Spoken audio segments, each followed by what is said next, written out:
Hello and welcome. I am Bonnie Libhart, and we're on location at the Alabama A&M, which is, of course, a part of Auburn University. Now, I don't know if they wanted me to say that or not, because they're a separate entity in a lot of ways, in most of the ways. But what is happening this week here on campus at A&M is a very exciting thing, and that is the 4-H Congress, the State Congress. And we have the person that is in charge, and that's Dr. Lemar Nichols from Auburn. And Dr. Nichols, tell me a little bit about the State 4-H Congress and Leadership Conference that's going on this particular week. Well, we're glad to be at Alabama A&M. Alabama A&M is we cooperate with them from Auburn University as part of the Alabama Cooperative Extension System. Our State Congress is an annual event that we have, and we've incorporated now a leadership component into that. Historically, it was predominantly a competitive event, or an event that was designed as I like to say, it's a celebration of the education that preceded it. In other words, there were young people who learned a lot of things about their 4-H projects, and they were in some type of competitive arena that got them from a county to a district level and on to the state level. And this is the state component of that, but I don't like for people to perceive that this is just a competitive event. This is an event which marks the culmination of a year's project work for our 4-Hers who are in the competitive track of the State Congress and Leadership Conference. Now, the Leadership Conference is incorporated now because there are a lot of young people in 4-H in Alabama who cannot participate at this level or they choose not to even. A lot of young folks are not as competitive as others, but they are still very much leadership oriented. And we're about young people who are learning life skills and learning about citizenship and leadership in 4-H. And so our young people who do not choose or didn't qualify for some reason to be in a competitive track at this event still can learn a lot about leadership. We have a lot of concurrent tracks going on that have to deal with leadership for these young people to participate in, and many of them may come and see some of the competitive events and want to become more involved because of what they've seen at State Congress. So we have a very busy 2 to 3 days here at Alabama A&M's campus, and we look forward to it. It's going to be a little hot, and we're going to have a lot of things going on, but we'll have a lot of fun. Now, you are saying that there will be actually some here that are following the Leadership Conference track that are not necessarily in the competitive track? That's correct. They will be here to obtain information to go through educational programming that has to do with leadership, and there are different tracks as you can see from the program that we have involved, and our young people will choose those according to their desires. And some of these have different type of educational programs, and we want the young folks to match them to their needs or to their desires and choose that. And the ones who are in the competitive tracks are going to be pretty busy with their competitions. Especially some of these competitions are pretty rigorous. For instance, the chicken queue or the chicken barbecue competition, we have to put an upper time limit on it because it takes a long time, as you know, to properly cook chicken on a grill. So they're out there in the heat and the humidity for hours trying to do the best job they can with cooking chicken. And we have a lot of sponsors, a lot of partners with these activities and events, and we appreciate them very much. Well, you know, I'd like to hear some of the people that are involved and some of the different things that are going on now than it did a few decades ago in the 4-H Club. It's soaring and exploring. You're now exploring a whole new world that we didn't know existed in the days I was in 4-H Club, and also for you. So some of the things that you're doing that are different. Right. Some of the things we do that are different. You know, I used to saying a lot of people expect with 4-H that you're working with the traditional things in 4-H. Some people even have a little rhyme. They call it sows, cows, and plows, and sewing and things like that. But we're a whole lot more than that today. We're supposed to be in touch at the grassroots level with our clientele, which is the youth of the citizenry of the state of Alabama, and we are in touch with those. We do needs assessments, and we look at the things that they need us to do in order to help them develop and to grow and to obtain skills regarding leadership and citizenship.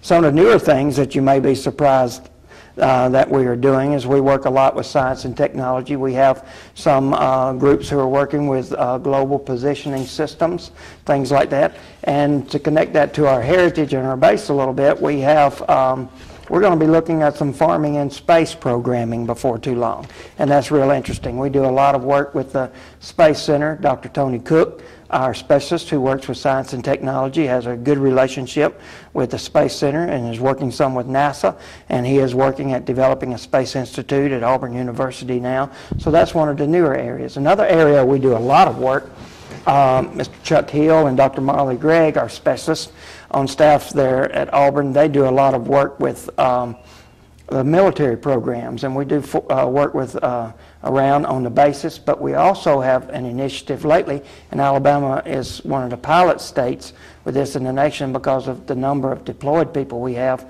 with the Guard and the reserves.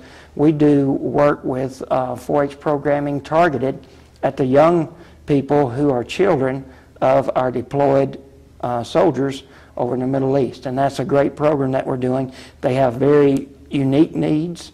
A lot of times people are not in touch with their needs, and when you talk about guards and reservists, you're not able to go in and corner an audience, so to speak, by going to a base. You have to, these are onesies and twosies and threesies out there. It's hard to get a handle on them, and we have to do a lot of work trying to just identify the young people that we can work with, simply because for security reasons, which is the right way of doing things, they won't give you a list because you shouldn't be able to identify the people who are missing a parent at home.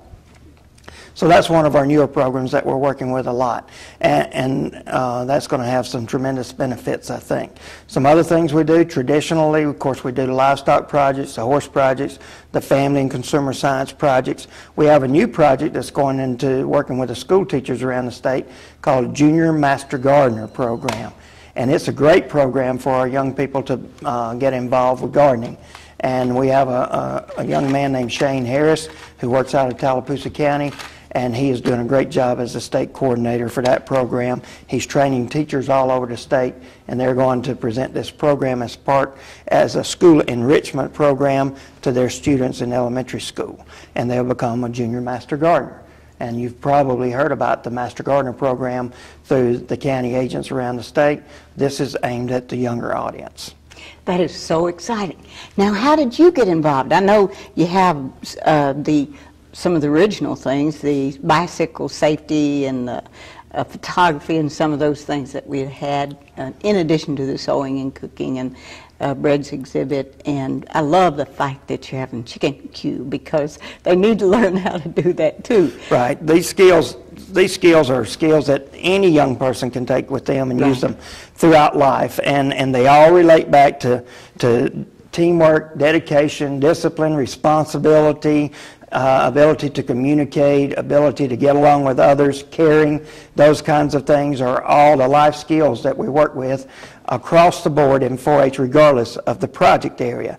I was at the state horse show last week, and someone was talking about the horse show not being ran exactly like a sanctioned horse show with one of the horse associations or something like that. But I don't look at it as a horse show. I look at it as an educational activity, experiential educational activity with young people. For me, it's a young people gathering who are learning. The horse just happened to be a teaching tool. And they're learning responsibility, they're learning dedication, they're learning discipline, they're learning how to get along with one another, and these kinds of things. The project just helps facilitate that. I got involved with 4-H quite a few years ago. I grew up in Chilton County. I was involved with the livestock projects. I grew up in a rural atmosphere. 4-H and church, pretty much my social life, much like you. Yes. It was a very valuable component of my life. It made me aware of opportunities that the world had to offer that I would have never known about had it not been for 4-H. And then I became a county agent, and I worked with Alabama Cooperative Extension System for several years, went back to grad school, and moved into administrative roles since then. It's a great way to make a living. It's a wonderful way to work yourself through life. You'll never get wealthy, but if you like young people, it's just a great way to make a living. I have some positions open too. They can go to our website and find them. I'm looking for a few really good people. Regional extension agents, the Alabama Cooperative Extension System. Just use a search engine, get on there. If you're interested in a job like that, and look at the position description and see if you fit and send in your application. They close later on in July. Well, as you mentioned, my church and my 4-H was my social life. It was my only life other than my family. I'll never forget the first time I went to 4-H camp. I was so short, I still go all the way down but not all the way up. But they had to stand me up on the teacher's table in order to be taller than the rest of the people. And I was the song leader. My dad was a singer and I sang. My mom, well, he was also a preacher. But I was going to our state conference, like we called it, the state Congress, and I was put up there to sing and lead the singing. I looked out at those 5,000 eyes, and I totally didn't remember my name, why I was there, what song I was going to sing, and ran off the stage crying, "I can't do it!" My main leader got me back up on stage, and she played the piano that I was supposed to be playing too. I sang the song and got through it. All week they were saying, "There's the girl, make a fool out of herself." And you know, that made me have a decision that week that I'm going to, number one, learn to speak in front of groups. And I learned it in the 4-H Club by doing so many projects in front of the home demonstration agents, we used to call them in those days, and then to anything they would have. And from that, I have now spoken around the world, written 8 books, had a television show for 17 years, and interviewed over 5,000 people on television. It all came because I saw a new world from 4-H Club, because I just lived out in a cotton patch in backwoods of Arkansas, and it got to go to the governor's mansion. Now, Clinton wasn't there at the time. It was a lot before his time. But it was so exciting just to see a world I'd never seen before. And I think that the county agent and the whole extension office was so loving and caring, and they also were strict in that if you didn't do projects accurately, you didn't get to win. You know, I mean, you had to be. I mostly sewed and had poultry and things that you'd have on the farm, and my brother and I had a cow and calf, and so. But I learned if you're not attentive to detail, then you can't just smooth it over. It's important to do those things.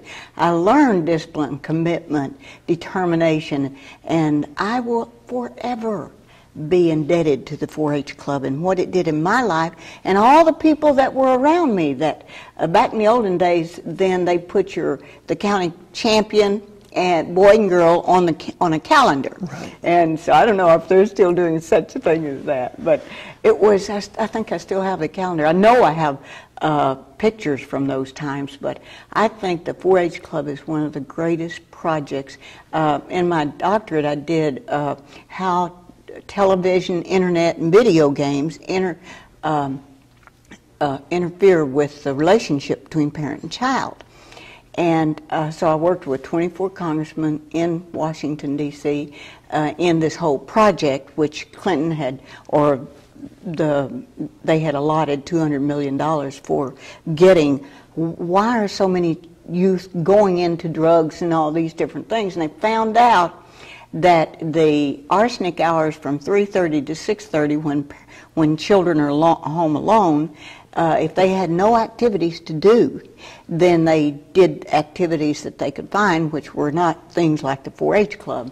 And I saw how important we determined that faith-based and projects like the 4-H Club were the answer to today's youth and tomorrow's youth.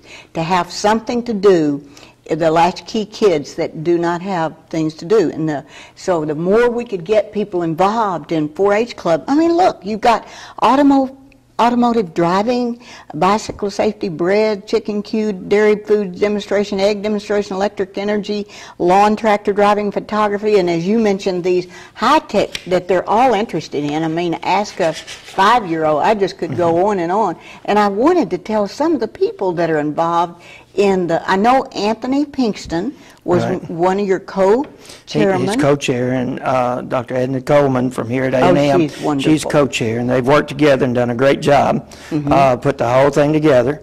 We'll have hundreds of kids here, young people, I still call them kids. We have a good time. They're learning socialization skills. At the same time, they're learning subject matter knowledge. These young people, some of them came in last night because they're from down in Mobile and Baldwin counties, Escambia County and Covington County, right down on the Florida line. They came up a day early and they spent the night last night at the hotel. Wonderful kids. Do a great job with whatever they do. The folks in Extension who work with them and our volunteers, I have to thank them. Our volunteers and parents are just wonderful people to give their time, and they're so devoted to our young people, helping them gain these life skills. We have a good time whenever we do 4-H project work. We have a good time when we get together like this. We have some folks who are putting on these tracks, these different leadership tracks, who are donating their time and their effort also, and we appreciate them.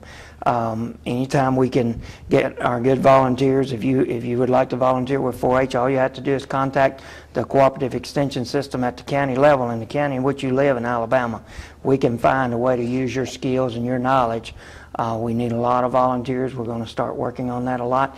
One thing that I would like to mention, you talked about the time and the research showing how young people who go home after school and don't have productive ways to spend their time end up spending their time sometimes in non-productive manners.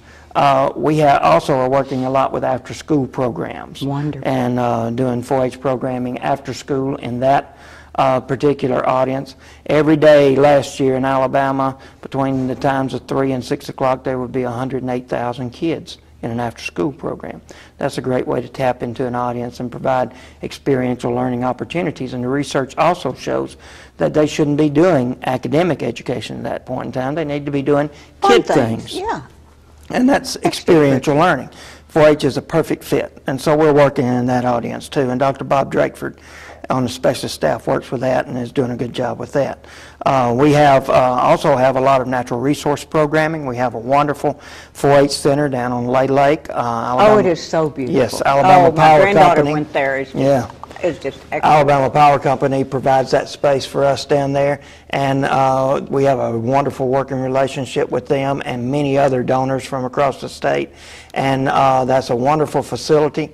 One of my goals as the new Alabama State 4-H program leader is for Alabama to be known as the place where the most excellent programs are for 4-H natural resources and environmental education. So now we're going to have some competition. This is shown in Connecticut, Maryland, New Jersey, Florida, Mississippi, and it's not just Alabama. But since Alabama is #1 in some areas of, you had mentioned something. Right. We have, I think that... so we can be the pilot program for all of these states. Yeah, we have, we're the ones who win the National Forestry and Wildlife Judging in 4-H more than any other states. We have some folks who really know what they're doing in that area, and they do a great job with the young people. And I think out of 19 times that they've had National Forestry or something like that, we won at 11 or something. We're really good in those areas because our people are good and they're passionate about working with young people. And that's what we like to have, is our folks who like to be passionate about young people, and they want a career track in 4-H and youth development. And we have 2 great institutions in Auburn University and Alabama A&M University working together with the Alabama Cooperative Extension System. If you have some questions about 4-H, again, if you can get to the internet, you can go in and type it in a search engine. It should send you to us. And be glad for you to contact us through our website, and we'll try to get you some information and get you in communication with the office that's closest to you. Now, are these people like leading the way, Dr. Donald Mulvaney? Don't know for sure if that's the way to spell it, to pronounce it. I don't know if Jerry Davis knows or not for sure. It's Mulvaney, yes. Mulvaney. He's a Okay. specialist in animal science there at Auburn University, and he works with the leadership a lot there.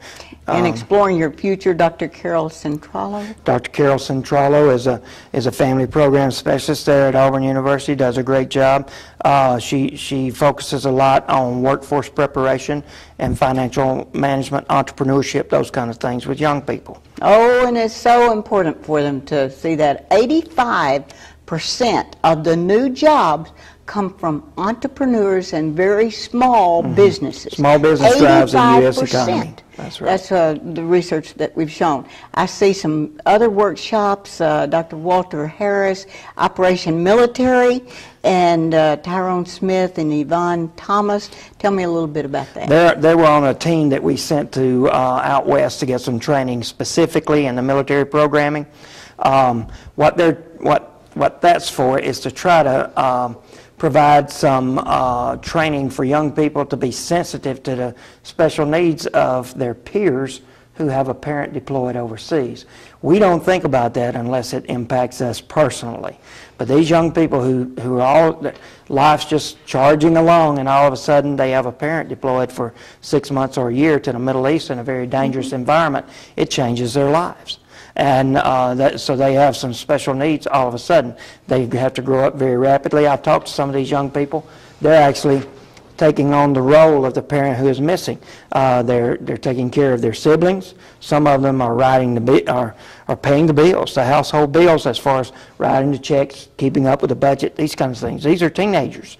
So their life has changed dramatically, and we want to be sensitive to that. We want to help other young people be sensitive to those needs. And then you have Risky Business, Dr. Kathy Lettieri. It's a Small World, Dr. Julio Correa. Is that how that's pronounced? And Juana Marcias. And I may be in big trouble. Start Your Engines. I love this. These are all in the School of Engineering where they're going to be seeing here at A&M. Richard Morris and James Morris. And there's just so many people that are involved that are just donating their time to make this a better world by working with the young people and working. I may be applying for some of those jobs online because I really do love the 4-H Club with all my heart. Something I'd like to say about 4-H, I think 4-H, and of course I'm biased because I grew up in 4-H and I work with 4-H now, but I think 4-H more closely reflects the citizenry or the face of Alabama than any other youth organization out there. And it's a great place for us to provide educational programming of value to these young people. And we have a lot of very valuable cooperators around the state. We have people who are sponsoring some of these contests. We have people who help us build our buildings at the Alabama 4-H Center. We have people across the state who volunteer their time. And time is the most precious commodity we have, you know. So our volunteers and our donors are very special and very important to the program.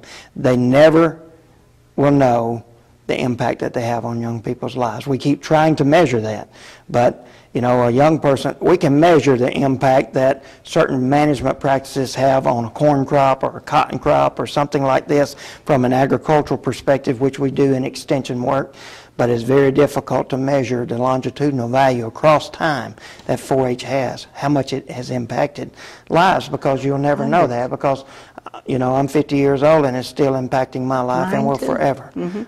So it's a very valuable part of what we do, but it's a very hard thing to get your mind around the value of it. And we try to do that, but it's a tough thing to measure. Yes. It impacted. My grandson doesn't smoke. He's out of school now, ready to go to college, doesn't drink, doesn't do pot, doesn't do any of those things with a decision that's inside of him that has been impacted. So the 4-H is impacting a lot of young people, that they make these good decisions on their own. And then when they're out of school and they're ready to go and to college or their own, they have a solid background of who they are and what they want to do with their lives. And if every time we can get one young person to make those decisions, that it doesn't matter how many meth labs they put in the state of Alabama or any other state, they're not going to participate. They will not be buying whatever they have to offer. And that is exciting to see the impact that this has. Because we found in this research that we did that the very low income people had buses that took them to after-school programs. The very wealthy people had parents or someone that were free to come drive them to some activities. But it's that middle class that doesn't have maybe one parent working, making a little bit too much money to be on the bus to go somewhere, and not enough money for someone to pick them up. And that's where the after-school program is so important, that the 4-H is so active in doing that. So I want to thank you very much for being our guest today and for telling us about Dr. Lemar Nichols. I almost cry when I think of where would I have been if it hadn't been for 4-H Club. I don't even know. If any of you would like to know more. Now, you said look on our website. Can you look up 4-H Club? Well, just go to Alabama Cooperative Extension in your search engine, and it'll put you on our system-wide search page, and then all you have to do, it'll give you a link to the 4-H. Okay. If you just go in there in the search engine, it'll throw you to us. We're .edu, of course. And so, but just type it in, Alabama Cooperative Extension System, and it'll link you to us. It'll let you see some things with Auburn. It'll let you see some things with Alabama A&M. But 4-H is one of the links from there. Just come to us, and if you need to ask us some questions, and Tony Cook does, he goes on there and he will respond to you. Marvelous. Well, we're happy that you joined us today, and even though you're seeing this from the state of Alabama, which is the #1 state in the 4-H Club and some of the pilot programs that are going on here, you can take away this type of information and go to your own state's extension service. That's correct. Because it doesn't matter what state you're in. They have, every state in the United States, as far as I know, has an extension service. They have extension, they all have 4-H. And you can be a part of it either as a youth that would like to participate, or as an adult that would like to volunteer, or as a potential employee. Look for the job opportunities and put your resume online, and someone will get back to you. And I'm sure other states have some opening too. I'm Bonnie Libhart, along with Dr. Lemar Nichols and Jerry Davis, and we thank you very much for joining us today.